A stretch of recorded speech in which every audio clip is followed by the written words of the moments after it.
ನಮಸ್ಕಾರ ವೀಕ್ಷಕರೇ. ಇಂದು ನಾವು ಬೆಳಗಾವಿ ಜಿಲ್ಲೆಯ ಬೈಲಹೊಂಗಲ ತಾಲೂಕಿನ ಬುಡರ್ಕಟ್ಟಿ ಗ್ರಾಮ ವ್ಯಾಪ್ತಿಯಲ್ಲಿ ನಮ್ಮ Bharat times media networking group ವತಿಯಿಂದ ಮುಂಬರುವ ಚುನಾವಣೆ ಕುರಿತು ಒಂದು ಪೂರ್ವಭಾವಿ ಗ್ರೌಂಡ್ ರಿಪೋರ್ಟ್ ನಡೀತಾ ಇದೆ. ಇದರಲ್ಲಿ ಗ್ರಾಮ ಪಂಚಾಯಿತಿ, ತಾಲೂಕು ಪಂಚಾಯಿತಿ ಮತ್ತು ಜಿಲ್ಲಾ ಪಂಚಾಯಿತಿ ಮತ್ತು ಮುಂಬರುವ 2028ರ ವಿಧಾನಸಭಾ ಕ್ಷೇತ್ರದ ಕೂಡ ಕುರಿತು ಒಂದು ಪೂರ್ವಭಾವಿ ಗ್ರೌಂಡ್ ರಿಪೋರ್ಟ್ ನಡೀತಾ ಇದೆ. ಈ ವಿಶೇಷ ಸಂದರ್ಶನ ಕಾರ್ಯಕ್ರಮದಲ್ಲಿ ಬುಡರ್ಕಟ್ಟಿ ಗ್ರಾಮ ಪಂಚಾಯಿತಿಯ ನಮ್ಮ ಮಾಜಿ ಸದಸ್ಯರು ಕೂಡ ಭಾಗಿಯಾಗಿದ್ದಾರೆ.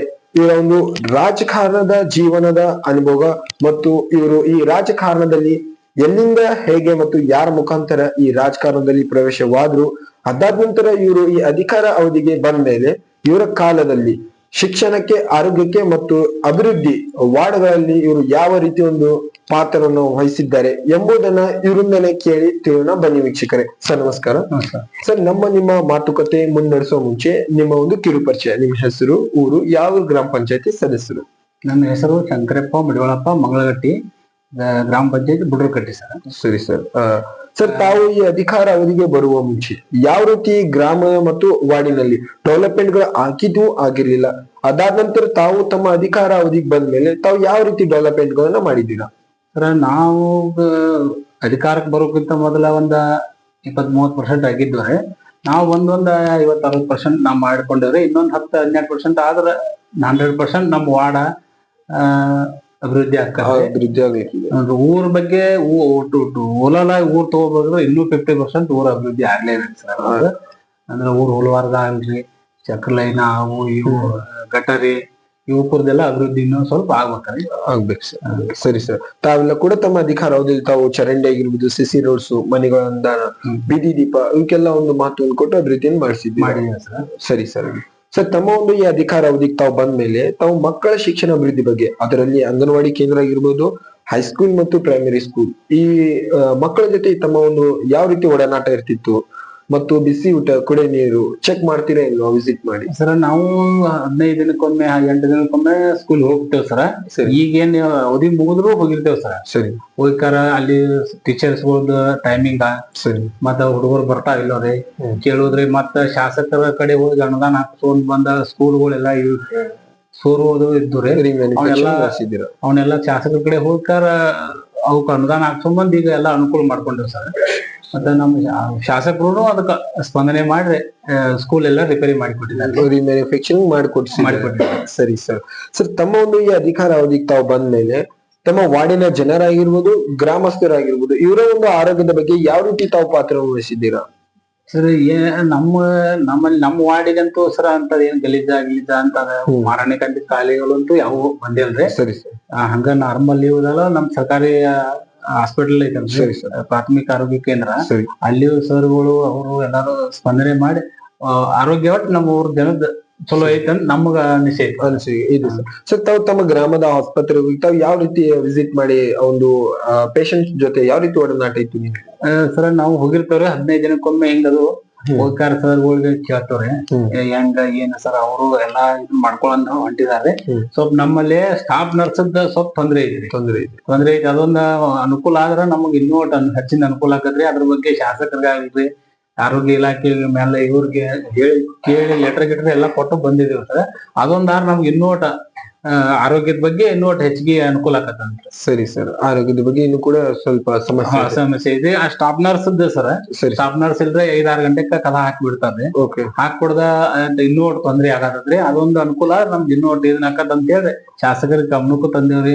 ಆರೋಗ್ಯ ಬೆಳಗಾವಿಗೆ ಹೋಗಿ ಆರೋಗ್ಯ ಇಲಾಖೆಗೂ ಹೋಗಿ ಹೇಳಿದ್ದೇವ್ರಿ, ಕೊಟ್ಟಿದ್ದೇವೆ. ಸರಿ, ಎಲ್ಲಾ ಮಾಡಿದೇವ್ ಸರ್. ಸರಿ ಸರ್. ಸರ್, ತಾವು ಈ ತಮ್ಮ ಒಂದು ಅಧಿಕಾರ ಅವಧಿ ಮುಗಿದಾದ ನಂತರ ಆಡಳಿತ ಅಧಿಕಾರಿ ಮತ್ತು ಗ್ರಾಮಾಭಿವೃದ್ಧಿ ಅಧಿಕಾರಿ ಕೂಡ ನೇಮಿತವಾಗಿದ್ರು.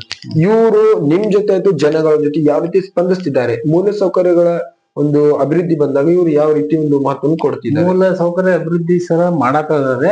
ಆಮೇಲೆ ಈಗೇನ್ ಇವು ಕಾಮಗಾರಿಗಳಂತೂ ಯಾವ ಕೆಲಸ ಮಾಡಿಸಲ್ರಿ. ಇವು ಕೌಲಿ ಬಳಿವ್ರಿ, ಇವನ್ನ ಲೈಟ್ ನೀರಿಂದು ಅನುಕೂಲ ಮಾಡಿದಾರೆ. ಒಟ್ರೆ ಉಳಿದದ್ದು ಏನ್ ನಾವು ಆ ಕಡೆ ಬಂದ ಬಾಳ ಇದು ಮಾಡಿಲ್ರಿ. ಸರಿ ಸರಿ ಸರ್. ಆ, ತಾವು ಇಲ್ಲಿವರೆಗೂ ಕೂಡ ಒಂದು ತಮ್ಮ ಅಧಿಕಾರದಲ್ಲಿ ತಾವು ಗ್ರಾಮಕ್ಕಾಗಿ ಡೆವಲಪ್ಮೆಂಟ್ ಆಯ್ತು ಅಭಿವೃದ್ಧಿ ಮಾಡಿದ್ದೀರಾ ಸರ್.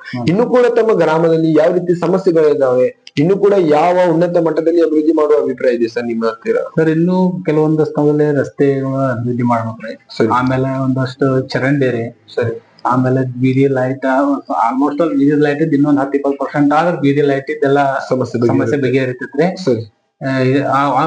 ಕೌಲ್ ರೋಡ್ ರೀ. ಸರಿ. ಅವು ಅಷ್ಟ ಆದ್ರೆ ನಮ್ಮ ಸಮಸ್ಯೆ ಆಲ್ಮೋಸ್ಟ್ ಆಲ್ ಕ್ಲಿಯರ್ ಆಗ್ಬೋದು. ಸರಿ ಸರ್. ಸರಿ, ಇವಾಗ ರಾಜ್ಯ ಸರ್ಕಾರದ ಆದೇಶ ಮತ್ತು ನಿರ್ಧಾರ ಪ್ರಕಾರ ಒಂದು ಗ್ರಾಮ ಒಂದು ಚಿಹ್ನೆ ಇದೆ ಸರ್. ಇದ್ರ ಬಗ್ಗೆ ತಮ್ಮ ಅಭಿಪ್ರಾಯ ಏನಿದೆ ಸರ್? ಸರಿ, ರಾಷ್ಟ್ರೀಯ ಪಕ್ಷದ ಚಿಹ್ನೆ ನಮಗ್ ಕೊಡ್ತಾವಂತ ಅನ್ನೋ ಸುದ್ದಿ ಕೇಳಿದ್ವಲ್ರಿ, ಅವ್ ಬಂದ್ರಂತೂ ಬಹಳ ಚಲೋ ಆಕತ್ರಿ. ಸರಿ. ಅಂದ್ರೆ ಒಂದ್ ಗ್ರಾಮಕ್ಕೆ ಅಷ್ಟು ಇಲೆಕ್ಷನ್ ಕೂಡಿ ಮಾಡಾಕತ್ರಿ. ಓಕೆ. ಮತ್ತ ಹೊಳ್ಳಿ ಒಂದ್ ತಾಲೂಕ್ ಪಂಚಾಯತಿ ಇಲೆಕ್ಷನ್ ಮಾಡ್ಬೇಕು, ಜಿಲ್ಲಾ ಪಂಚಾಯತಿ ಇಲೆಕ್ಷನ್ ಮಾಡ್ಬೇಕು, ಗ್ರಾಮ ಪಂಚಾಯತಿ ಇಲೆಕ್ಷನ್ ಮಾಡ್ಬೇಕ್ರಿ. ಅಷ್ಟು ಕೂಡ ಇಲೆಕ್ಷನ್ ಸರ್ಕಾರ ಕೋಟ ವೆಚ್ಚ ಕಮ್ಮಿ ಆಕತ್ ಅಂತ ನಮ್ಮ ಅಭಿಪ್ರಾಯ. ಸರಿ ಸರ್. ಖರ್ಚು ವೆಚ್ಚದಲ್ಲಿ ನಿಮ್ಗೆ ಅನುಕೂಲತೆ, ಸರ್ಕಾರ ಕೂಡ ಅನುಕೂಲತೆ ಆಗುತ್ತೆ. ಸರಿ ಸರ್. ಸರ್, ತಾವು ಮುಂಬರುವ ಚುನಾವಣೆಯಲ್ಲಿ ಏನಂತಂದ್ರೆ ಜನಗಳ ಬಾಯಲ್ಲಿ ಕೂಡ ನಿಮ್ ಹೆಸರು ಜಾಸ್ತಿ ಇದೆ. ಸೊ ಜನಗಳ ಒಂದು ಬೇಡಿಕೆ ಕೂಡ ಇದೆ, ಅಭಿಪ್ರಾಯ ಕೂಡ ಇದೆ. ಸೊ ನಿಮ್ಮ ಒಂದು ಅಭಿಪ್ರಾಯ ಏನಿದೆ? ಮುಂಬರುವ ಚುನಾವಣೆಗೆ ತಾವು ಭಾಗಿಯಾಗ್ತಿದ್ದೀರಾ ಅಥವಾ ಬೇರೆದವ್ರಿಗೆ ಅವಕಾಶ ಮಾಡ್ಕೊಡ್ತಿದ್ದೀರಾ? ಸರ್, ನನ್ನ ವೈಯಕ್ತಿಕ ಅಭಿಪ್ರಾಯದ ಮೇಲೆ ಸರ್ ನಾನು ಬೇರೆದವ್ರಿಗೆ ಒಂದು ಅವಕಾಶ ಮಾಡಿಕೊಡ್ಬೇಕಂತ ಹೇಳಿ ನಮ್ಮ ಆಸೆ ಐತ್ರಿ. ಇದು ಸರ್. ಯಾಕಂದ್ರೆ ಈಗ ನಾವು 10 ವರ್ಷ ಆಗ್ತಾರ, 5 ವರ್ಷ ಚೇರ್ಮನ್ ಆಗಿನ್ರಿ, 5 ವರ್ಷ ಸದಸ್ಯ ಆಗಿದ್ದೇನ್ರಿ. ಇದೊಂದ್ಸಲ ಬೇರೆದವ್ರಿಗೆ ಒಂದು ಅವಕಾಶ ಕೊಡ್ಬೇಕನ್ನುವಂತದ್ದು ಒಂದು ಅಭಿಪ್ರಾಯ ಇದೆ ಸರ್. ಇವಾಗ ತಾವು ಈ ರಾಜಕಾರಣದಲ್ಲಿ ಎಲ್ಲಿಂದ ಮತ್ತು ಹೇಗೆ ಯಾರ ಮುಖಾಂತರ ಪ್ರವೇಶವಾಗಿದ್ದೀರಾ? ಏನ್ ಸರ, ನಮ್ಮಲ್ಲಿ ಜನರ ಆಶೀರ್ವಾದದಿಂದ ನಾವ್ ಇಲ್ಲಿ ಬಂದದ್ರಿ. ಸರಿ ಸರ್. ಜನರ ಆಶೀರ್ವಾದ ನಮಗ ಇಲ್ಲಿ ಬರಾಕ್ ಕಾರಣ ರೀ. ಸರಿ ಸರ್. ಜನ ಮತ್ತ ಅವ್ರು ಇದನ್ ಮಾಡಿದ್ರೆ ನಾನು 26-27 ವಯಸ್ಸಾಗ್ರೆ ಮೆಂಬರ್ ಆಗಿದ್ದೀನಿ ಸರ್. ಸರಿ. ಅಂದ್ರೆ ಮತ್ತೆ ಜನ ನಿಂದಿರ್ಸ್ಬೇಕಲ್ರಿ ನಾವು. ಜನದ ಇದ್ರ ಮೇರೆಗೆ ನಾ ಇಲ್ಲಿ ಬಂದಿರುತ್ತೆ. ಇದಕ್ಕಿಂತ ಪೂರ್ವ ನಮ್ಮ ಬ್ರದರ್ ಇದ್ರಿ, ಅವ್ರು ಚೇರ್ಮನ್ ಇದ್ರಿ. ಅವ್ರು ಬ್ಯಾಡ್ ಅಂತ ಬಿಟ್ಟಿಂದ ಜನ ಏನ್ ಮಾಡಕತ್ರಿ, ಇಲ್ಲ ನೀ ಮಾಡು ಅದೊಂದು ಪೀಡ್ ಅಂತಂದ್ರೆ ನಮ್ಮನ್ನ ನಿಂದ್ರಿಸಿ ನಾ 2 ಪೀಡಿ ತಾವು ಬಂದಿರೋದು. ಸರಿ ಸರ್. ಸರ್, ಯಾವ ಉದ್ದೇಶದಿಂದ ತಾವು ಈ ರಾಜಕಾರಣಕ್ಕೆ ಬಂದಿರಿ? ರಾಜಕಾರಣಕ್ಕೆ ಬರ್ಲಿಕ್ಕೆ ನಿಮಗೆ ಕಾರಣ ಏನ್ ಸರ್? ರಾಜಕಾರಣಕ್ಕೆ ಬರ್ಲಿಕ್ಕೆ ಕಾರಣ ಇಲ್ಲಿ ನಮ್ಮಲ್ಲಿ ಊರಾಗ ಒಂದ್ ವ್ಯವಸ್ಥೆ ಇರ್ತಾರ. ಸರಿ. ಒಂದ್ ವ್ಯವಸ್ಥೆ ಏನಂತಂದ್ರ ಒಬ್ಬ ಮೆಂಬರ್ ಆದ್ರ ಅವ್ನ್ ಹಿಂದಿದ್ದ ಹಿರಿಯರನ್ನ ಆಡಳಿತ ಮಾಡೋದ್ರ ಇಲ್ಲಿ. ಮೆಂಬರ್ ಆಡಳಿತ ಇಲ್ಲ. ಸರಿ. ಹಿಂಗಾಗಿ ನಾವು ಕೆಲವೊಂದ್ ಸಲ ಪಂಚಾಯತಿಗೆ ಬಂದಿವ್ರಿ ಸರ್. ಸರಿ. ನಾವ್ ಏನೋ ಒಂದು ಸಮಸ್ಯೆ ಕೇಳಕ್ ಪಂಚಾಯತಿಗೆ ಬಂದ್ರಿ, ಮೆಂಬರ್ ಒಂದ್ ಕೇಳೋ ಪರಿಸ್ಥಿತಿ ಒಳಗೆ ಇರಾಕಿಲ್ಲ. ನಾವ್ ಅವ್ರ ಹಿಂದಿದ್ದ ಹಿರಿಯರನ್ನ ಕೇಳೇ ಇಲ್ಲಿ ಮಾಡೋದ್ ಪರಿಸ್ಥಿತಿ ಬಂದಿತ್ರಿ. ಹಿಂಗಾಗಿ ಅದನ್ನ ನಮ್ ತಲೆಯಾಗ ಅದ ತೆಗಿಯಬೇಕು ಅದನ್ನ ಅಂತ ಹೇಳ್ರಿ, ನಾವ ಹೋಗೋಣ ಪಂಚಾಯತಿಗೆ, ನಾವ ಮೆಂಬರ್ ಆಗೋನು, ಆಗ ನಾವು ಅದನ್ನ ಅಧಿಕಾರ ನಡೆಸೋಣ ಅನ್ನೋ ಉದ್ದೇಶದಿಂದ ನಾವು ಎಲ್ಲಿ ಬರಕ್ ಕಾರಣ ಬಂದಿರೋದು. ಸರಿ ಸರ್. ಸರ್, ಇವಾಗ ತಮ್ಮನ್ನ ಆರಿಸಿ ತಂದಂತ ನಿಮ್ಮ ಜನಪ್ರೇಮಿಗಳಿಗೆ, ನಿಮ್ಮ ವಾರ್ಡಿನ ಜನರಿರ್ಬೋದು, ಗ್ರಾಮಸ್ಥರಿರ್ಬೋದು, ಅವರಿಗೆ ಒಂದು ನಿಮ್ಮ ಹೃದಯದ ಮಾತು ಹೇಳಿಕೆ ಏನ್ ಇಷ್ಟಪಡ್ತಿದ್ದೀರಾ? ಅವ್ರಿಗಂತೂ ಅವ್ರು ಯಾವಾಗ್ಲೂ ನಾ ಅಂತೂ ಚಿರಋಣಿ ಇರ್ತನ್ರಿ.